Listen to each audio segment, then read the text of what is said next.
promises, and sacrifice. Grace had always been a woman of ambition, her drive and intellect the pride of her immigrant family. Raised in the vibrant, multicultural neighborhoods of San Francisco, she grew up balancing two worlds: the traditions and values of her Asian American heritage and the freedom and aspirations promised by modern American society.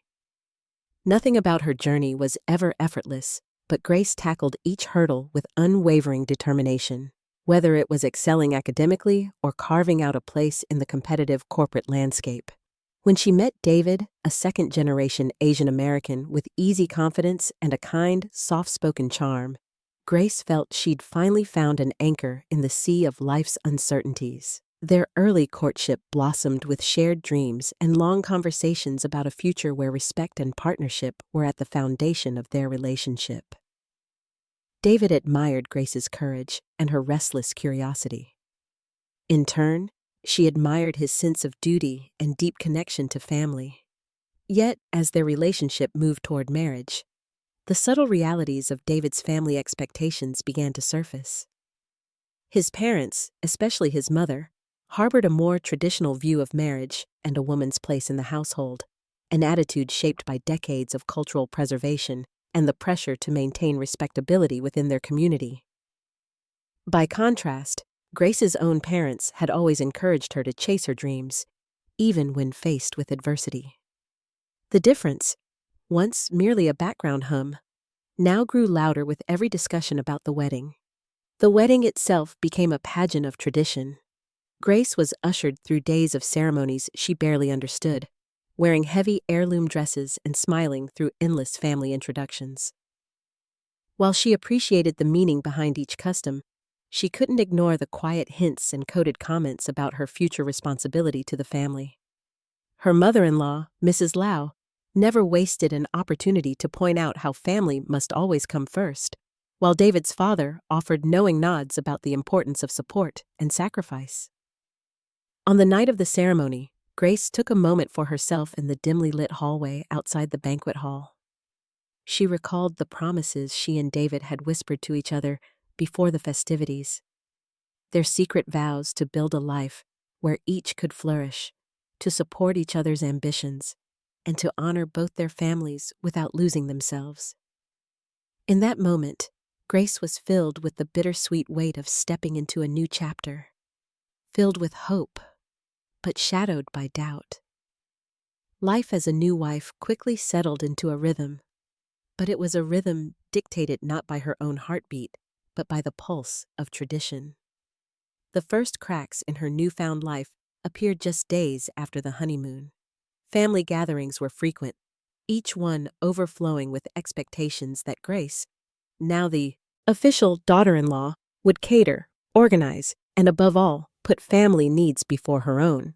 At first, Grace accepted these roles with humility, believing that this was only a phase, that soon she could return to her work as a project manager at a rising tech firm.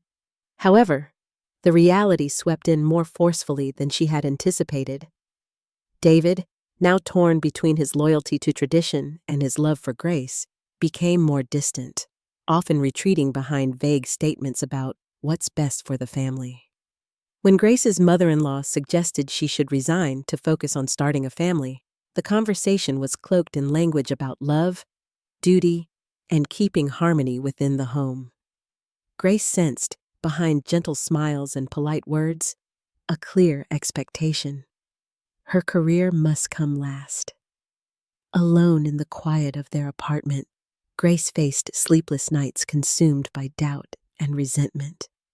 She replayed again and again the promises made on their wedding night, promises blurring under the pressure of sacrifice. Each day, she watched her ambition dim behind the veil of tradition. The milestones she once chased, career advancement, independence, even personal growth, receded into the background as the new reality tightened its hold. Still, Grace tried to convince herself it would be temporary. She clung to the hope that her sacrifices would earn her a place in the family's heart, and that one day she could return to the work she cherished. Each morning, she looked in the mirror and practiced a smile, steeling herself to play the dutiful role woven for generations of women before her. But behind her eyes, a flicker of longing and quiet rebellion remained, a promise to herself that, no matter how much she tried to belong, she would not let her dreams disappear. Thus, the stage was set.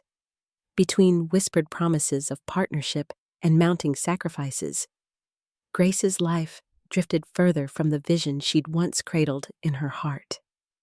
In the quiet spaces between family obligations and marital expectations, a seed of silent resistance began to take root. One destined, in time, to grow into something unstoppable: isolation and suppression. At first, Grace tried to dismiss the faint sense of separation that began to collect around her the moment the wedding festivities ended. Within the walls of the Louses' spacious yet unyielding home, she felt her identity gradually slipping out of focus. The energy that once fueled her professional accomplishments now redirected into fulfilling a series of domestic routines. Each morning, she awoke under the weight of her new title. Someone's wife, someone's daughter-in-law, a guest who must prove herself before truly belonging. The language of family quickly turned into a silent weapon. In the kitchen, Mrs. Lau's comments, camouflaged compliments that stung beneath the surface, became a daily trial. "You're learning so quickly, Grace," she'd say with clipped politeness as she inspected a misfolded dumpling or a dish not quite to her liking. "But back in my day, we did these things naturally." There was never a true olive branch, only scripted smiles and a perpetual reminder of how far Grace still had to go before being considered a real member of the family. Family gatherings grew more frequent, each event feeling more like a performance than a celebration. Grace spent hours tending to tablescapes, refilling teacups, and orchestrating a seamless flow of conversation between relatives whose eyes quietly measured her worth. Every mistake, a forgotten ingredient, an ill-timed response, seemed to echo in the silence that followed, reinforced by the tight-lipped looks exchanged between her mother-in-law and the other aunts. What felt most suffocating was the unwritten rule: Grace's feelings came last. Whenever she ventured to mention her own parents, interests, or even a fleeting memory from her life before, the room would quiet momentarily, and conversation would quickly turn elsewhere. She grew wary, mentally editing everything she said lest she betray an incompatibility with the family's expectations. David, too, seemed to drift away. He was physically present, but emotionally withdrawn, defaulting to vague reassurances when Grace confided in him. "Things will get better," he would say, eyes fixed on his phone or the evening news. "They just need to get used to you." But the tone in his voice, laced with fatigue and the invisible pull of his family's judgment, made Grace feel as if her loneliness was a burden rather than a wound. As days trickled into weeks, the sense of isolation became more consuming, compounded by the steady current of subtle mockery and microaggressions from those around her. Grace became the subject of family jokes, her ambitions reduced to punchlines at Sunday dinners. Even her smallest achievements outside the home, like helping a neighbor solve a problem or suggesting a new recipe, were met with dismissive laughter, as though her capabilities existed only in theory and not in any worthy practice. Over time, she retreated inward, silencing herself to avoid further scrutiny. Every night she would lie awake, replaying conversations and wondering if she had said or done the wrong thing, haunted by fears of being permanently miscast in her role. The vibrant drive that once defined her became dulled by uncertainty. Her private ambitions now felt like secrets that needed to be fiercely guarded. Despite her efforts to adjust, the imbalance in power and respect left her emotionally depleted. No matter how hard she tried, how perfectly she followed every ritual, how humbly she accepted every criticism, validation always seemed just out of reach. She missed her old life, the camaraderie of colleagues, the pride of a finished project, the thrill of working toward goals that were hers alone. What stung most was the knowledge that David, once her closest confidant, was unable or unwilling to shield her from the chill of his family's expectations. He grew and retreated, at times defending his wife in private but rarely in the moments when it mattered most. Increasingly, Grace began to feel not as his partner, but as another outsider he needed to keep at peace with his family. The walls around Grace grew higher and thicker, built from 1,000 small slights and overlooked moments of connection. While everyone else seemed to move in rhythm, Grace felt perpetually out of step, as though she were dancing alone to a melody only she could hear. Yet beneath the surface, something lingered, a stubborn ember of frustration that refused to be extinguished. Isolation, she realized, wasn't just a state of being alone, but of being invisible, unheard, and unvalued. Grace endured, day after day, but deep within her spirit, a quiet longing and the urge to reclaim her voice began to awaken, setting in motion a transformation that would soon challenge everything her new world demanded of her. Glimmers of hope. The passing weeks blurred into one another, defined by repetition and the quiet ache of disappointment. Despite Grace's persistent efforts to fit within the framework of her new family, the emptiness only grew deeper. Her days were filled with chores and silent expectations, her world seemingly shrinking with every meal prepared and every task completed. Even the small pleasures she once craved, an unhurried cup of coffee, the gentle whir of her laptop at night, became distant memories, relics from a life slipping further away. Yet sometimes, hope arrives on the gentlest of breezes. One sunny afternoon, as Grace tended the small herb garden at the edge of the family's yard, her neighbor, Mrs. Thompson, leaned over the fence with a worried smile. Mrs. Thompson had always admired Grace's organizational talent, the way she managed complex tasks with patient efficiency. This time, she offered a complaint instead of a compliment. The neighborhood bake sale was in disarray, plagued by miscommunication. Out of instinct more than ambition, Grace offered to help. Within hours, Grace was on the phone, organizing schedules, arranging volunteers, and streamlining donation pickups. She sketched out spreadsheets, devised contingency plans, and even suggested marketing ideas to attract more customers. The organizational acumen that once dazzled her colleagues shone through effortlessly. By the end of the week, the bake sale was a resounding success, raising twice the expected funds. Neighbors praised her leadership, and Mrs. Thompson, brimming with gratitude, joked that Grace should go into business for herself. For the first time in months, Grace felt a sense of purpose blossom, however fleeting. Word of Grace's talents spread farther than she expected. At the local coffee shop a few days later, she ran into Monica, a former co-worker from her tech firm days. Over lattes and laughter, Monica confessed that her small consulting startup was overloaded and looking for reliable project leads. "Your skills are wasted here, Grace," Monica said sincerely. "If you ever want to get involved, let me know. Even a small side project. Just think about it." That night, Grace lay awake, staring at the ceiling, replaying Monica's words in her mind. For so long, she had convinced herself that her ambitions must remain dormant for the sake of family harmony. But now, just the possibility that her skills were valued elsewhere set her heart racing. She couldn't help but imagine what it might feel like to have ownership over something again, to let her intellect and creativity flourish in their own right. Meanwhile, Mrs. Thompson mentioned to other neighbors how Grace was the miracle worker behind the bake sale's turnaround. Soon, a community member asked if Grace could help coordinate a charity event. Another requested advice on managing a small online storefront. Each inquiry was small, casual, but they offered unmistakable validation. Grace's expertise was needed and respected, even outside the four walls of her in-laws' home.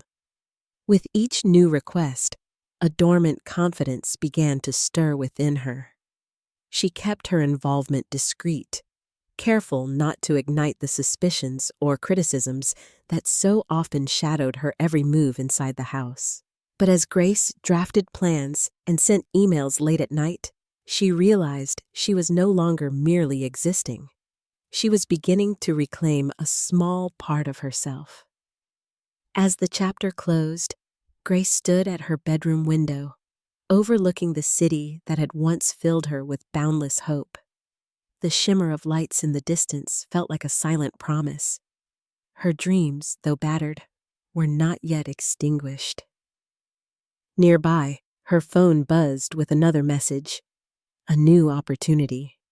Embers of hope grew brighter. For the first time in a long while, the loneliness was accompanied by anticipation. Something was changing within her, and she dared to believe that this could be the beginning of something more. Secret beginnings. The weeks that followed were marked by a strange electricity simmering under the surface, unseen by those around her, yet present in every hurried heartbeat, every secret glance at the clock. Grace felt as if she had become two different people. One who folded laundry with meticulous care, fielding idle conversation with relatives, and ensuring dinner was ready at the proper hour. Another who, in the quiet aftermath of family routines, plodded quietly. Her mind spinning with possibility and doubt in equal measure. The idea of starting something of her own had begun as a whisper, a fleeting daydream sparked by the recent taste of accomplishment at the community bake sale and her conversation with Monica. But now, it lingered insistently. Grace found herself sketching out rough business plans in the margins of notepads hidden beneath housekeeping checklists. With a cautious excitement, she started researching, piecing together what she would need to turn her secret ambitions into reality. She recalled her college projects, the software tools she used at her old job, the countless tutorials she'd bookmarked but never needed. Until now. The obstacles, though, felt enormous. She had to be careful. Every step had to be taken in silence. If her in-laws or even David learned she was doing something as outlandish as starting a business, the backlash would be immediate. She would lose what limited trust she'd earned in the household, and, more dauntingly, her efforts might be sabotaged before she even took her first faltering steps. She began with small consulting tasks, nothing that would leave a paper trail or draw suspicion. She took on a project for Monica, helping to streamline a client's workflow and design a series of process documents. Each time her inbox dinged late at night, she felt a nervous thrill, quickly locking herself in the spare room with her old laptop propped on her knees. Her heart would pound every time the hallway creaked with someone's footsteps, forcing her to minimize windows and rehearse explanations about reading or journaling. In daytime, she meticulously concealed every sign of her side work. She kept her laptop buried in the linen closet, charging it surreptitiously when she was alone in the house. Passwords flowed like second nature. The thrill of secrecy was matched only by her anxiety. One wrong move could unravel it all. Grace's nights transformed into silent marathons. She typed furiously while the family slept, her face illuminated by the glow of the screen. Once, when a toddler's cry echoed from down the hall, she startled so hard that she spilled tea all over her keyboard, spending panicked minutes blotting it dry and praying the keys would not stick come morning. But she pressed on, driven by the memory of feeling accomplished, respected, alive. Inevitably, exhaustion set in. The effort of leading a double life took its toll. Her movements grew sluggish. She fought to keep her eyes open at dinner, sometimes missing the thread of conversation entirely. One evening, after she nearly burned a pot of soup, her mother-in-law clucked with concern, asking if she was feeling well.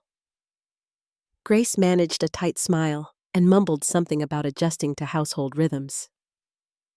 In truth, she was running on dwindling reserves, sustained only by fragile hope and caffeine. Despite these struggles, there were moments of real progress.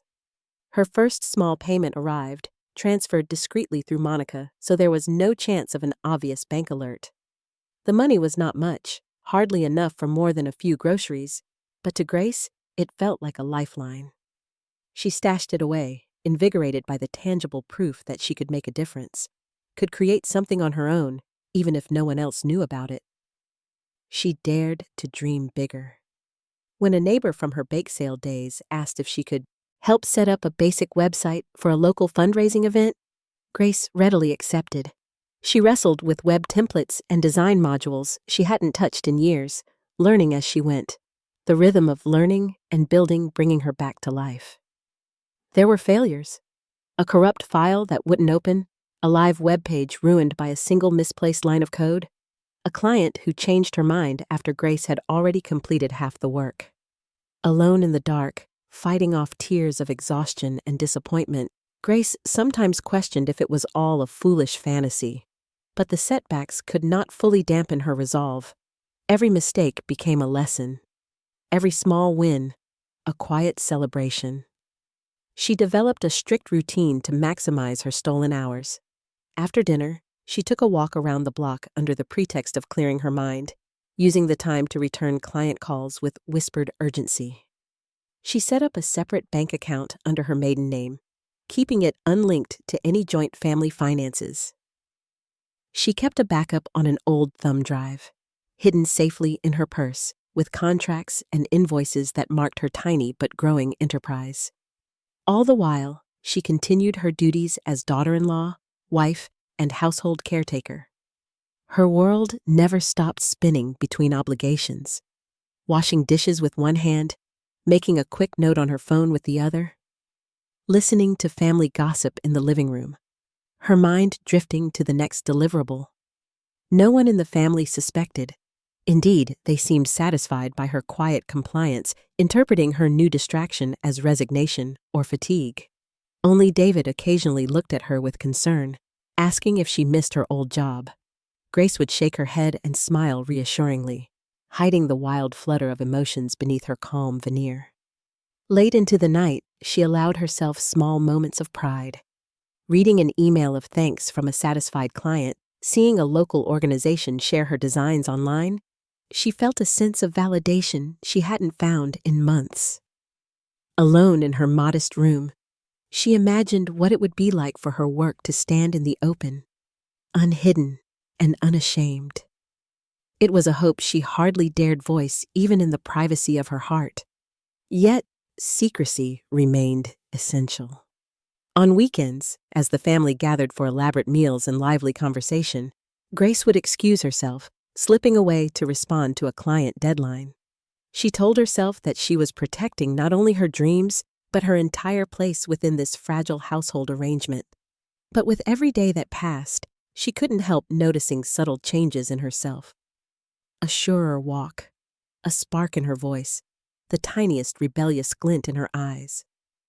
As her business slowly gained new projects, sometimes recommended by Monica, sometimes from neighborly word of mouth, she started believing that maybe, just maybe, she was capable of building something that was truly hers.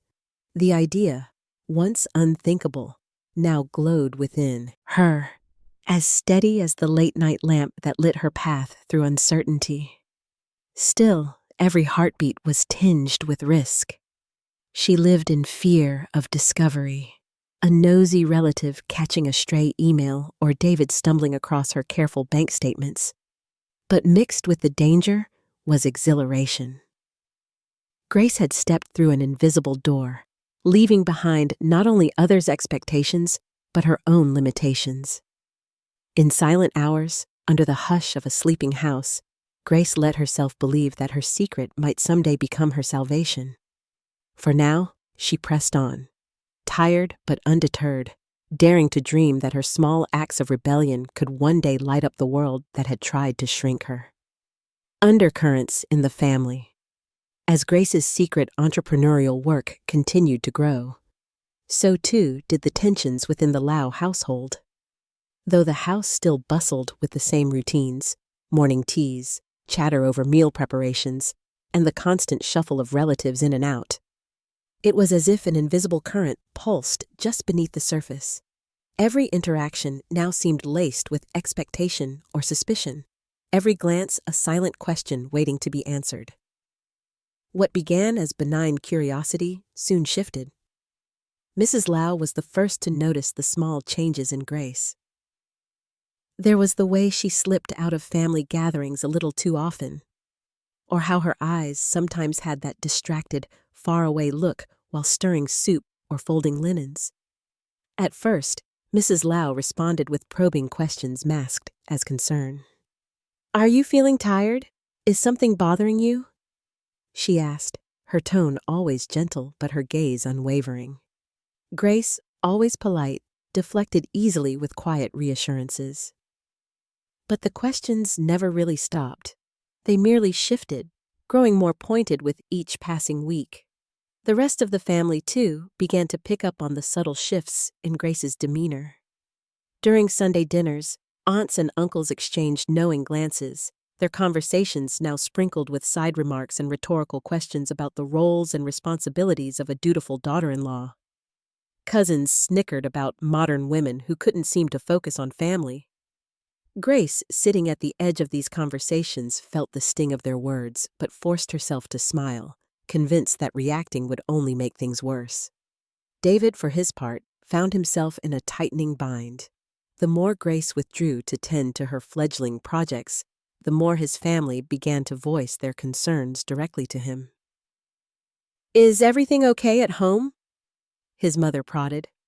Grace seems distant. "You know, David, it's important for a wife to prioritize her household before anything else." At first, David defended Grace, insisting she was adjusting and that everyone just needed to be patient. But as the pressure mounted, hints of resentment crept into his own voice.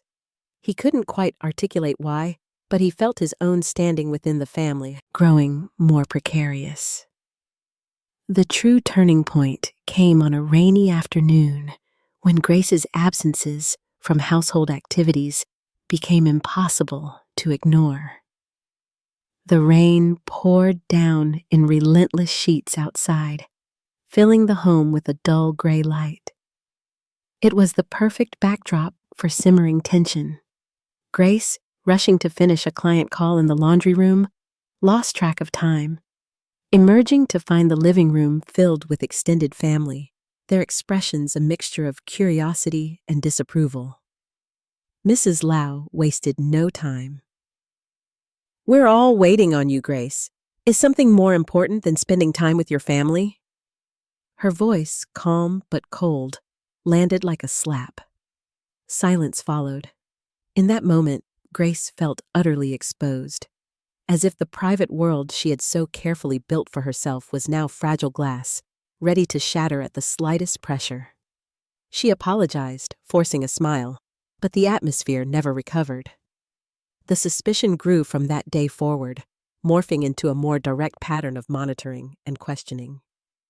Mrs. Lau started assigning her additional chores, ones that required Grace's presence in communal spaces, while the uncles and aunts dropped frequent, loaded comments about loyalty and tradition.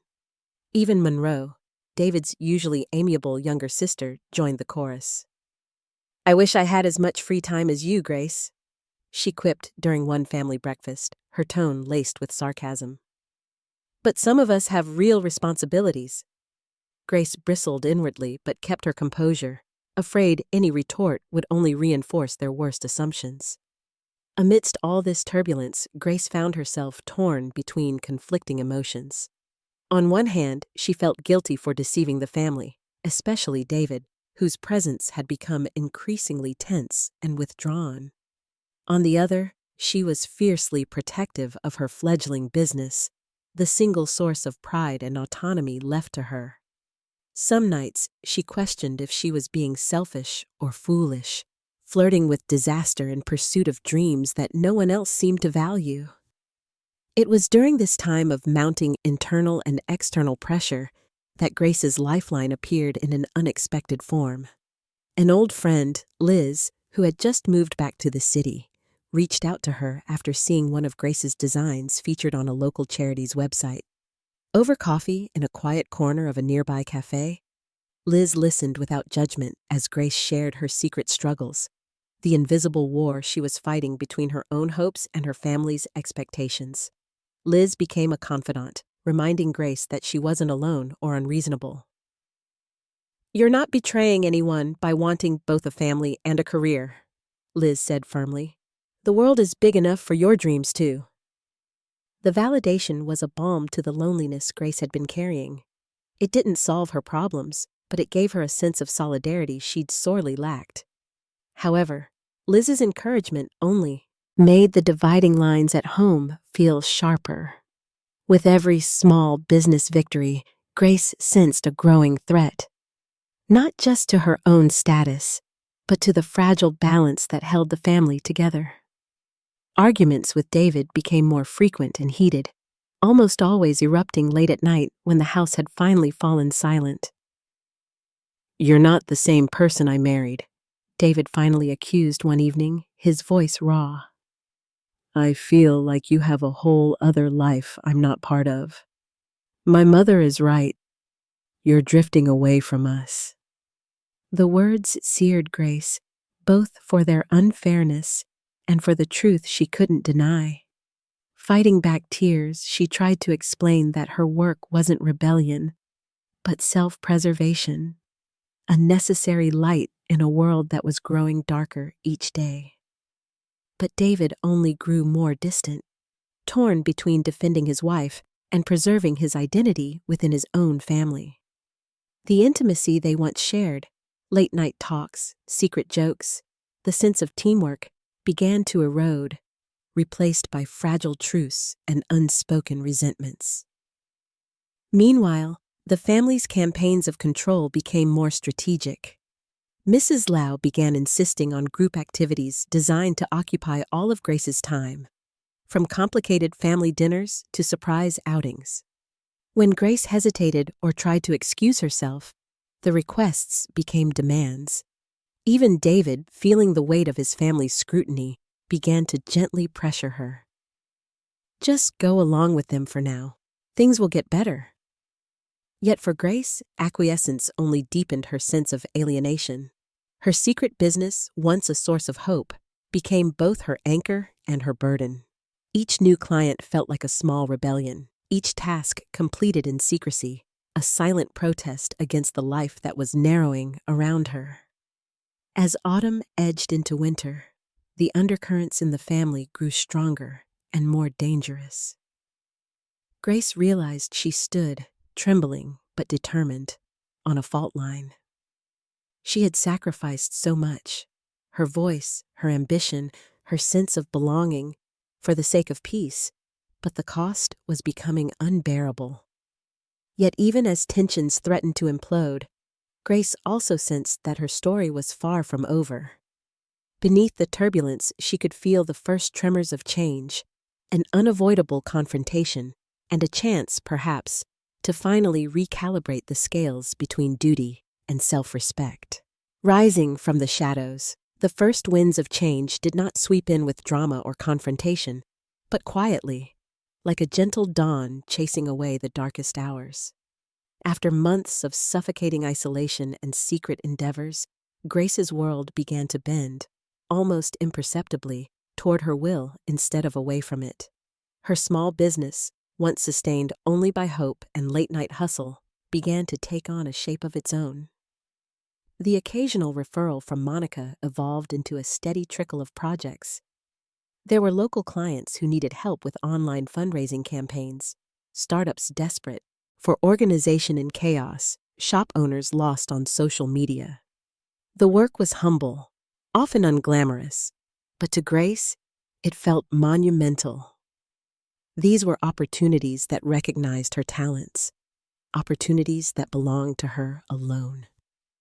Every contract negotiated in secret, every invoice carefully filed away in her maiden name, fueled that fragile flame inside her. The money was modest, but it was more than she had ever earned without asking permission or seeking approval. More important than the income, however, was the gradual replenishment of her confidence. The acts of building, problem-solving, and delivering value to others slowly pulled her out of the fog of suppression she had lived in for so long. Still, this ascent hardly felt heroic. Most days, Grace's life remained a frantic balancing act. She would rise early, quietly cleaning the kitchen before anyone else awoke, mentally running through a checklist of family duties and client deliverables. Each hour demanded new calculations. Could she review a spreadsheet while folding laundry? Was it safe to step out for a meeting under the pretense of running errands? Every text message or emergency call from a client set her heart racing. What if someone overheard? What if someone noticed her sudden, secret smile? Her living reality was a maze of logistical acrobatics and relentless anxiety. Meals were often rushed. Conversations with relatives had to be carefully managed so she didn't slip and reveal too much. Some evenings, after everyone went to sleep, Grace would sit hunched over her old laptop, shoulders aching, eyes burning with exhaustion and the wild need to create. Yet, unlike the earlier months, the fatigue no longer felt like the end of the story, but a necessary passage to another, better place. For every hour of progress, there was at least another hour of doubt or setback.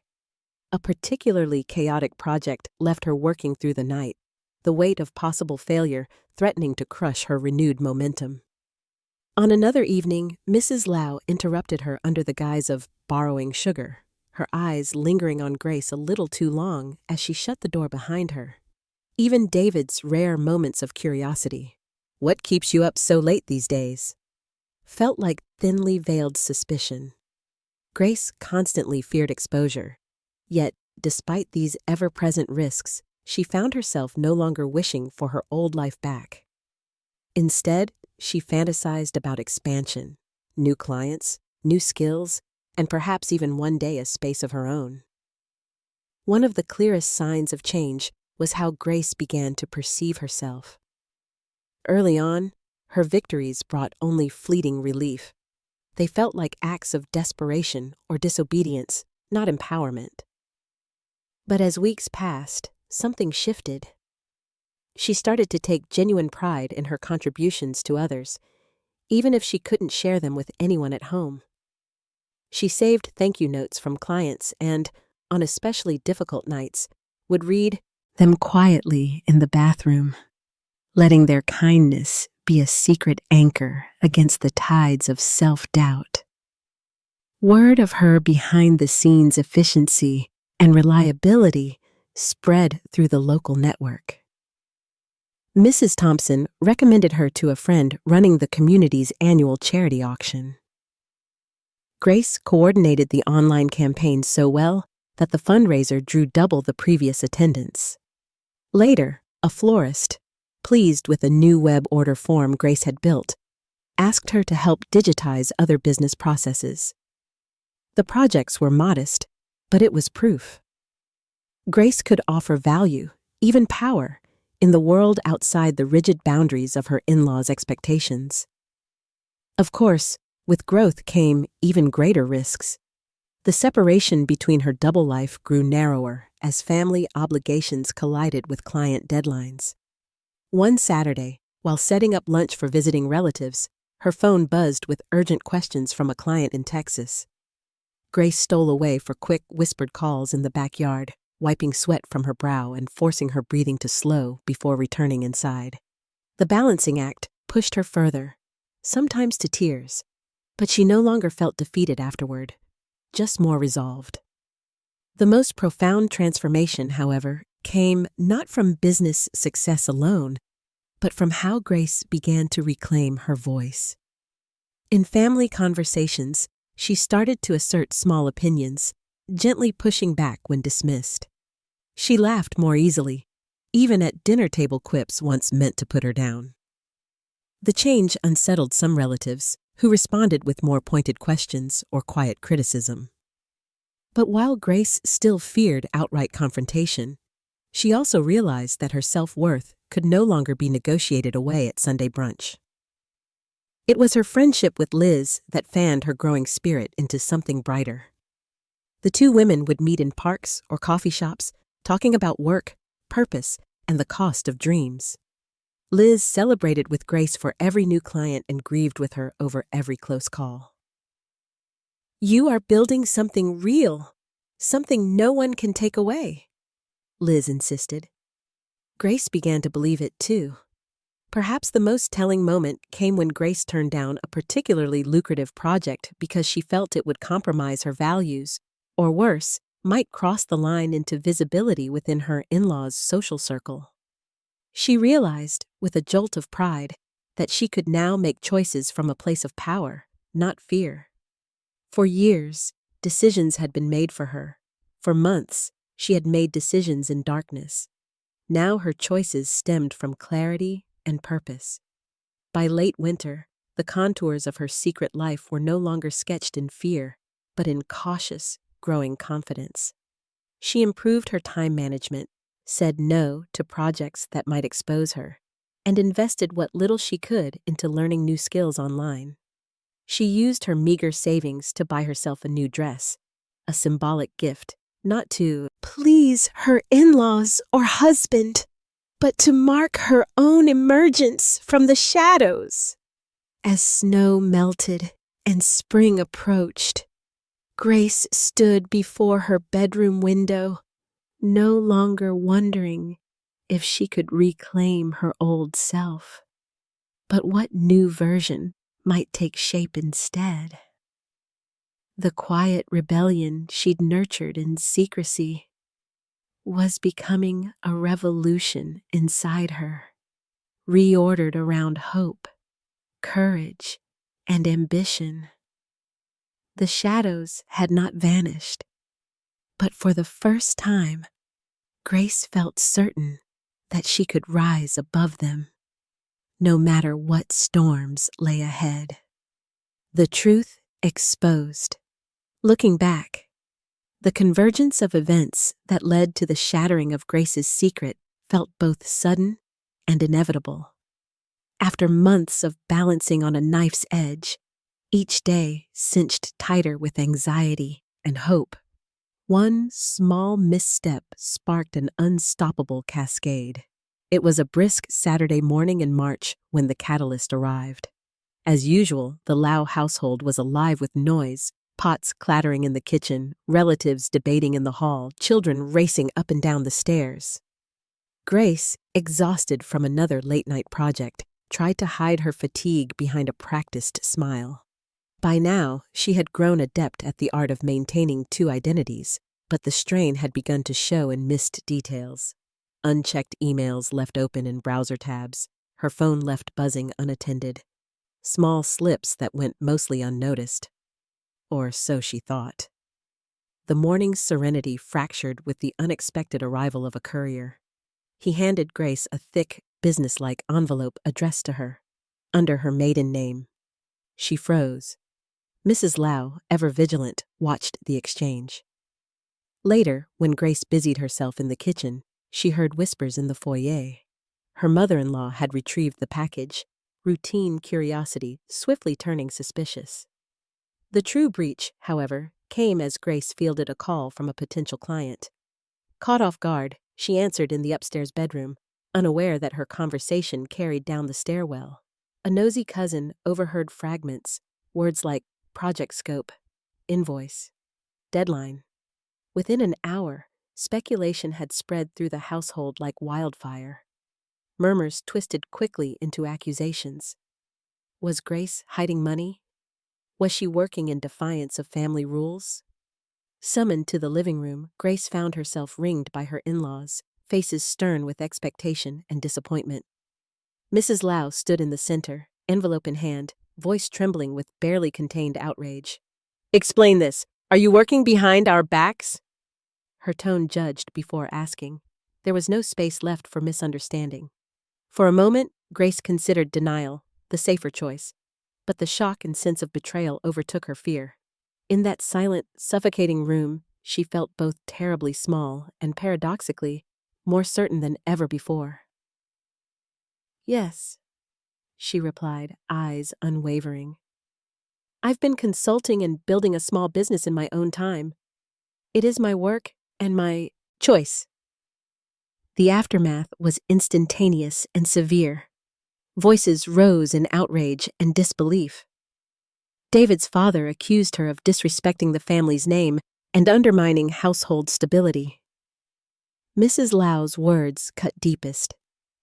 "We brought you here as family, and you bring shame by acting as if you're above us. Tradition is not something you can ignore just because it's inconvenient." Faces that were once only mildly critical now seemed hostile. David, pulled between his wife and his mother's anger, radiated confusion and hurt. "Why did you hide this from me? From us?" he asked, voice rising, more scared than furious.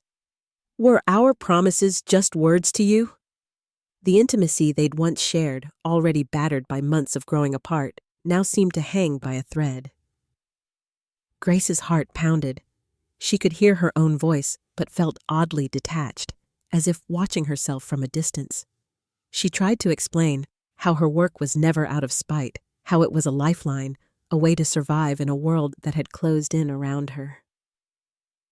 "I tried to belong," she said softly, struggling against tears. "But I was disappearing. I needed something of my own." Her words seemed to land differently with everyone present. Some looked away, uncomfortable. Others shook their heads, unmoved. Mrs. Lau advanced, finger raised, declaring that Grace had violated the most sacred principle of putting family above self. The ultimatum came swiftly. She must abandon her work, apologize to the family, and devote herself entirely to her duties, or else her place in the home would be reconsidered. The confrontation, though loud on the surface, thundered even louder inside Grace. It felt as if her entire life had condensed into this single moment, all the years of striving for professional recognition and all the sacrifices she had made in silence boiling up together. The cost of her dream and the price of her silence became vividly clear. She realized that any choice she made would close off a part of her future forever. She looked at David, searching for an ally, for the partner who had once whispered promises of equality and loyalty. But David's face was clouded. His hands trembled as he pleaded for a compromise. "Maybe you could just pause your business for a while, Grace. Please, let's keep peace." In that moment, shame and anger wrestled inside her. She had given up so much, her former identity, career, even her sense of safety, all in the name of compromise. Now, at the brink, she understood that this was not a family looking for reconciliation, but for her submission. Every silent night, every hidden achievement, had led her here. Taking a shaky breath, Grace found her voice. "I will not apologize for wanting, no, for needing, something that's mine." Her words silenced the room. "I promised to honor this family, but I never promised to erase myself. I can't live that way, and I won't teach any child of mine that they must." For hours, the household stayed locked in an uneasy standoff. Some relatives argued in hushed voices, debating Grace's fate. Others kept away, unsettled by the eruption of conflict. David retreated to his study, unable to bridge the widening gap. Mrs. Lau wept and called relatives, seeking moral support. Through it all, Grace sat alone in her bedroom, enveloped by exhaustion and an unfamiliar, steely calm. The fear that had haunted her for so long had finally burned away, replaced by a clarity that left her both liberated and heartbroken. Long into the night, as rain tapped the windows, Grace replayed every word and glance. She knew the coming days would force a reckoning, not just for her, but for every member of the family. Yet, in the ruins of her secret, she discovered a strange, luminous hope.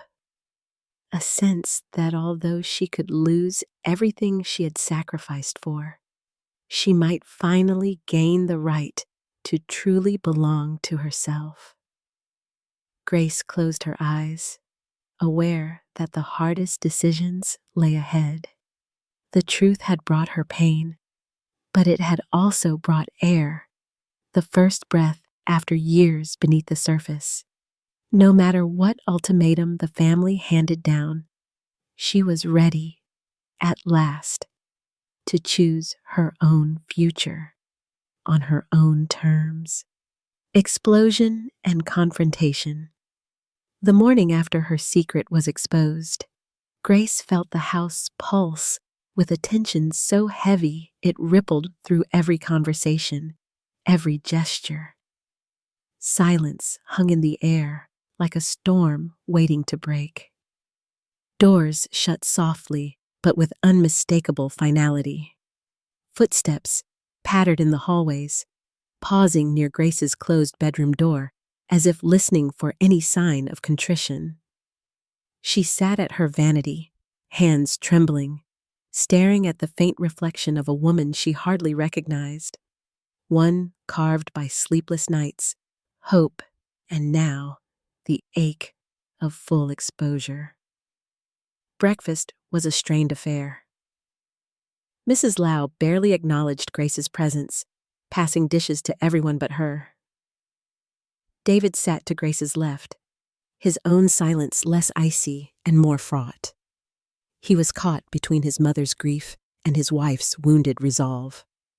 The family chatted in low voices, but it was clear. Every word, every sideways glance, orbited the previous night's confrontation. By mid-morning, Grace tried to lose herself in chores, but the household would not let her forget. Monroe cornered her in the laundry room, lips pressed tight. "You could have told us," she hissed, her words teetering between sympathy and accusation. "You made Mom cry. This family doesn't need more problems." "I deserve a life too, Monroe," Grace whispered back, folding towels with deliberate calm. "I can't keep living in a shadow." But the real explosion came at noon. The room was full. Mrs. Lau, Mr. Lau, Monroe, various aunts and uncles, and David, summoned for what was clearly an intervention. Mrs. Lau's grief had crystallized into a cold authority. Folding her hands neatly on the table, she unleashed a calm but pointed speech about respect, duty, and family honor. She reminded everyone of the sacrifices made by previous generations and looked from face to face, her gaze finally stopping on Grace. "You are not the first woman to marry into this house," she stated, voice clipped with restraint. "We all gave up things for the good of our family, careers, hobbies, dreams, and yet we thrived because we were united. Grace, you have shamed this household and rejected what was offered to you." Grace's hands shook, but she kept her chin high. "Is unity supposed to cost me myself?" she asked quietly. "You talk about sacrifice, but all I'm asking is a chance to grow and contribute, not just here, but beyond these walls." The response was swift. Mr. Lau raised his voice above the escalating murmurs. "This isn't the American dream you think it is. Family is not a business transaction. If you truly care for us, you will choose us over yourself." Uncles nodded fiercely. Some of the aunts looked away, afraid to make eye contact. David fidgeted at the far end of the table, his face pale with confusion and pain. Mrs. Lau's ultimatum lingered in the air. Apologize, shut down the business, recommit to the household, or there would be consequences. The confrontation moved in waves. David, finally finding his words, pleaded for compromise. "We can figure out a solution," he said, voice trembling. "Why can't you wait? Maybe just put things on hold until everyone's ready." Until when, David? Until I disappear? Grace's voice trembled now too, but she was beyond fear. When we got married, you promised partnership, but all this time I've been alone. Is marriage just endurance in silence? He looked away, stunned. His silence to Grace sounded like retreat. Tears ran down Mrs. Lau's cheeks, this time public and heavy with accusation.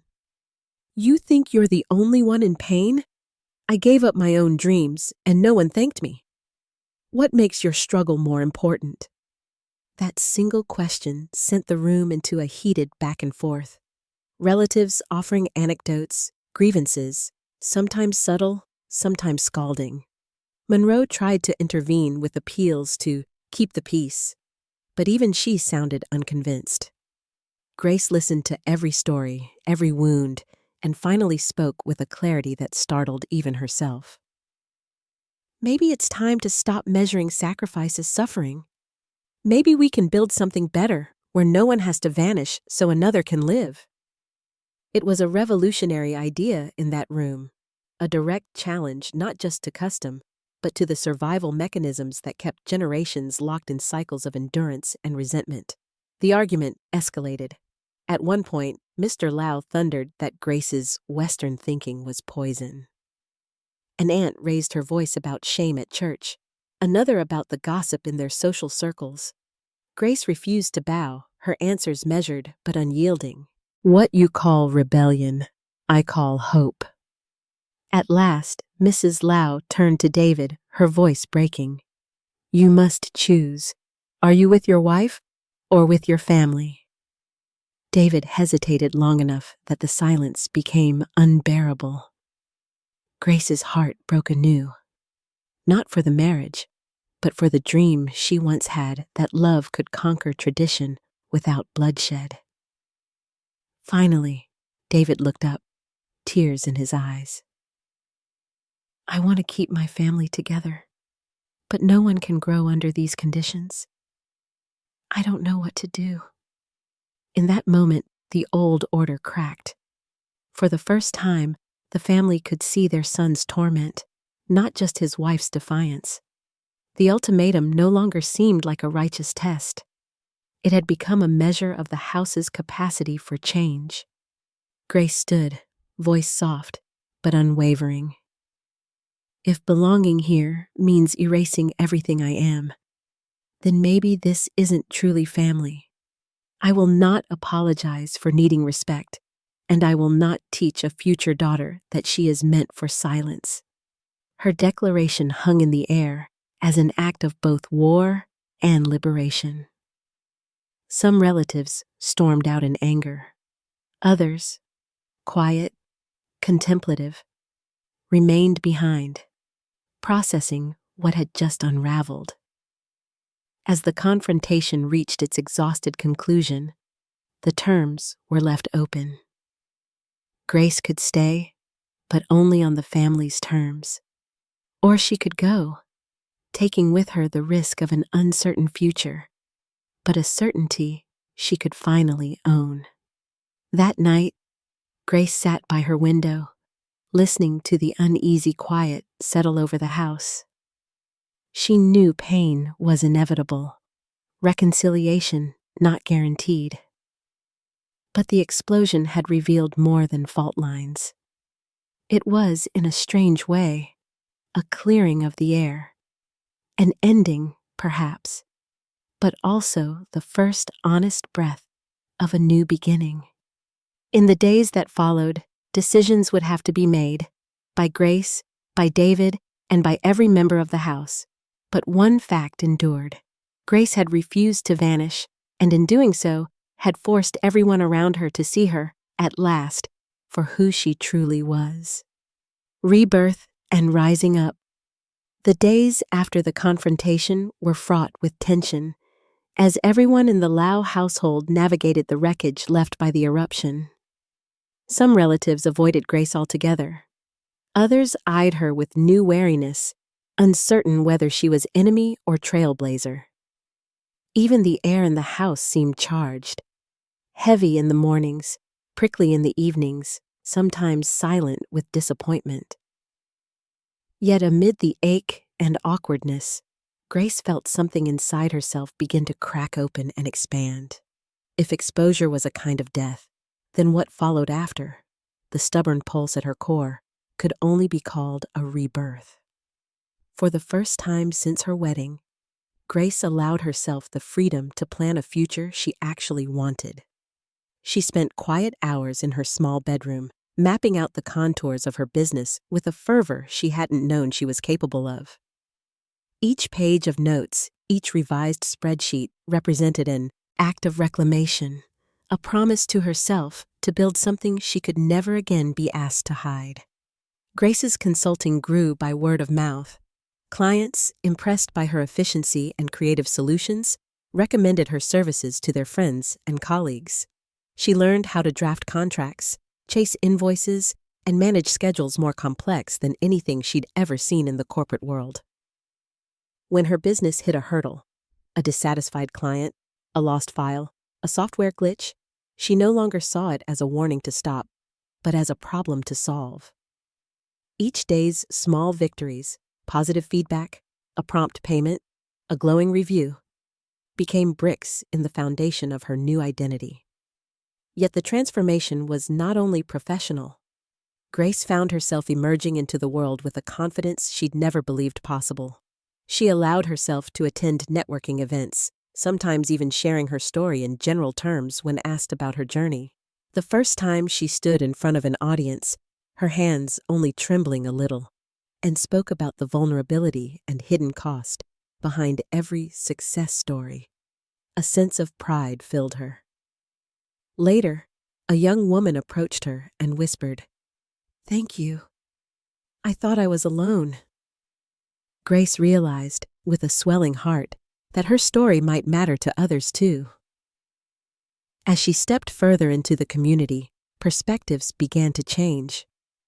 Mrs. Thompson, the neighbor who first noticed her knack for organizing, talked about Grace in glowing terms at neighborhood gatherings.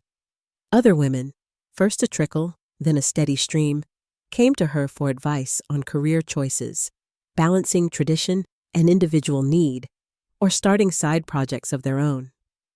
Some wanted her to help launch fundraising campaigns. Others simply wanted to hear how she'd survived the gauntlet of judgment and expectation. Even those who'd criticized her most harshly began to soften, sometimes for unexpected reasons. When the local cultural association needed help modernizing their event registration system, they turned to Grace, reluctantly at first, then with growing appreciation for her poise and expertise. Her contributions became difficult to dismiss. The once unspoken assumption that ambition was unfeminine, disruptive, or selfish began to erode. Not everyone approved, and some whispered behind closed doors, but many recognized that Grace was not a threat but a bridge. Back at home, the dynamic shifted as well. Mrs. Lau remained distant at first, but the outright hostility faded. There were days when the matriarch would watch Grace with an unreadable expression, as if trying to decide whether to be angry or in awe. On one occasion, when the family's ancestral altar malfunctioned just before a major festival, it was Grace who coordinated the repairs and organized the food offerings, quietly ensuring the ceremony was a success. No one thanked her directly, but there was a new solemnity, an acknowledgement, albeit unspoken, of her value. David, too, changed. The confrontation had shaken him, leaving him adrift between old loyalties and emerging truths. For weeks, he walked on eggshells at home, reluctant to resume old arguments, but unwilling to accept the new balance outright. Eventually, unable to witness Grace's relentless, dignified resolve without self-reflection, he asked to talk. Really talk, not fight. They spoke honestly, sharing pain and regret, acknowledging the distance that had grown between them. David apologized for his silence. Grace forgave him, but made it clear that her path was hers alone. Whether they would grow together or apart was uncertain, but the rules had changed. Independence was here to stay. Partnership would mean meeting as equals. The most profound shift, though, was in how Grace viewed herself. Everyday acts, signing a new client, learning a new technology, speaking up in a meeting, became forms of self-affirmation. She bought herself a professional wardrobe not to impress anyone else, but to reflect the new seriousness in her work. She set boundaries at home, insisting on private time for her projects. When family obligations conflicted, she no longer apologized reflexively, but negotiated clearly and without shame. The little girl who had once tried desperately to please everyone, teachers, parents, in-laws, husband, was giving way to a woman whose self-worth depended on no one's approval but her own. The story of Grace's transformation made quiet ripples beyond her neighborhood. She was invited to speak at a multicultural women's mentorship group. She contributed articles to online publications for immigrant women and professionals. In these new circles, Grace's journey was not unusual. It echoed the struggles and victories of many, though each had walked a path uniquely their own. There, she found solidarity and inspiration, and her willingness to share vulnerabilities became a way to lift others. With every passing day, the fear of being too much or not enough faded. There were setbacks, uncomfortable dinners, icy silences, an occasional outburst from an elder, but they no longer felt like verdicts on her soul. Grace began to see these moments not as failures, but as growing pains in a changing world. She reminded herself, "My life is not measured by their comfort, but by my own hope." Spring came late that year, but when it did, Grace walked through the neighborhood with new eyes.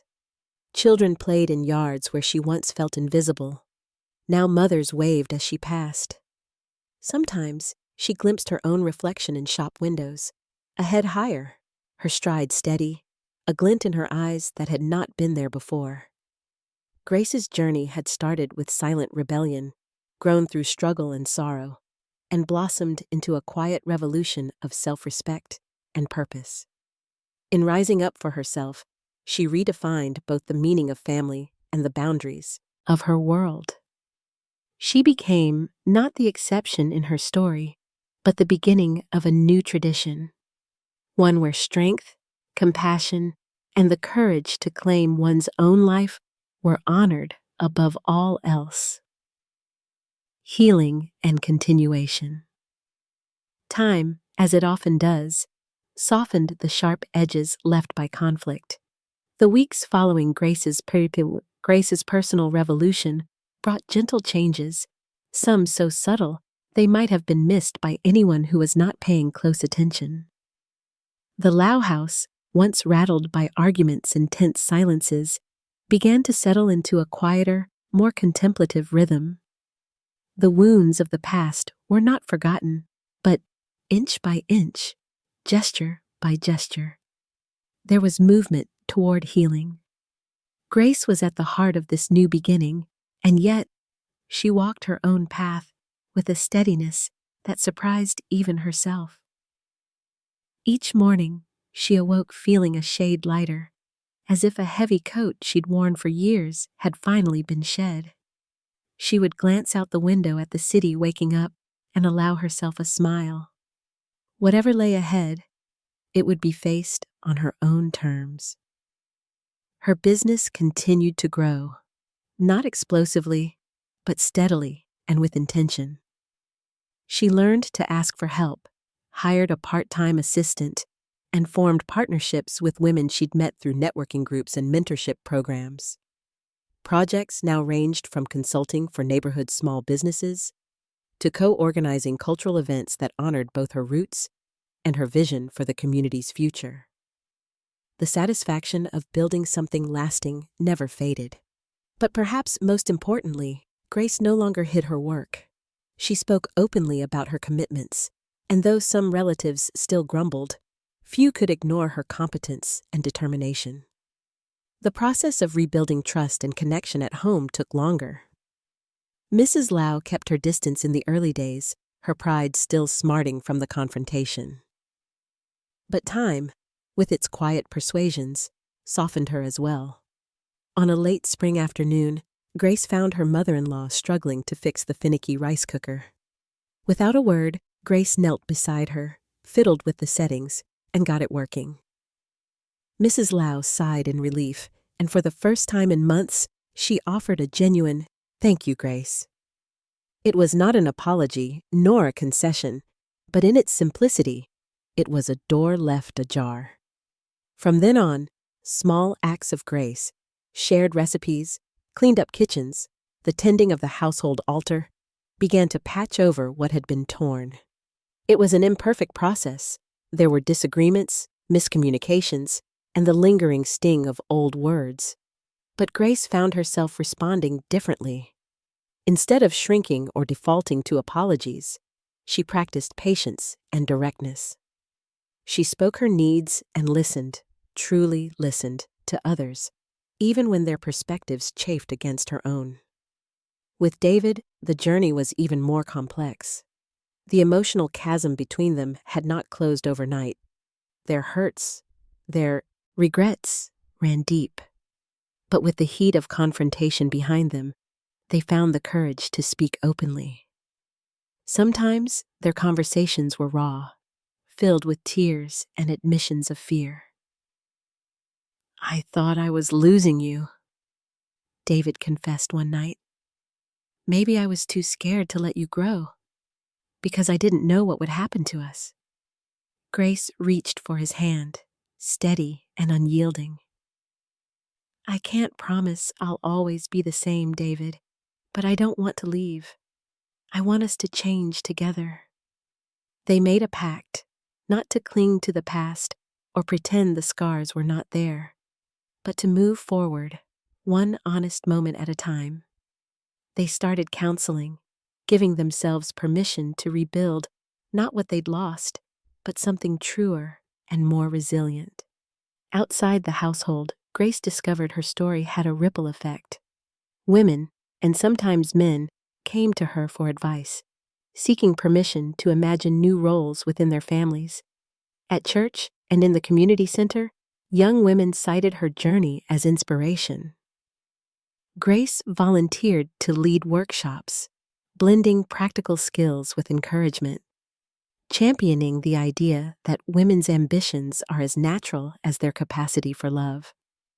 One evening in early summer, Grace was invited to speak at a local library event titled "Redefining Womanhood in America." Standing before an audience of faces young and old, she told her story, not as a cautionary tale, but as a testament to possibility. "We carry the worlds of our ancestors," she said, "but we also carry the seeds of our own dreams. It's not betrayal to want both. In fact, that mosaic of tradition and ambition is what makes us truly strong." The applause that followed was not thunderous, but the warmth in the room was unmistakable. Later, as she packed up her notes, a teenage girl approached quietly. "My mom says I'm too stubborn," she said, eyes darting anxiously. "Maybe I am, but when you spoke, I think being stubborn isn't bad. Maybe it's just choosing to believe in yourself." Grace smiled, recognizing herself in that restless hope. Hold on to that, even when it's hard. No one benefits when we erase ourselves. Not you, not your family. Back home, the cycles of daily life persisted. Chores, family dinners, holiday gatherings. But something essential had shifted. Grace no longer felt like she was playing a role scripted by others. Instead, she was co-authoring the narrative, choosing which traditions to honor and which limits to challenge. Sometimes she joined family functions, bringing new dishes or suggesting changes to old customs. Sometimes she declined invitations, using her time for work or rest. Both choices were respected, if not always cheerfully, at least with a growing sense of acceptance. Looking back on her journey, Grace felt neither bitterness nor shame. She had grieved the losses and celebrated the victories. She had stumbled, fought, and found her footing in a world that didn't always welcome her independence.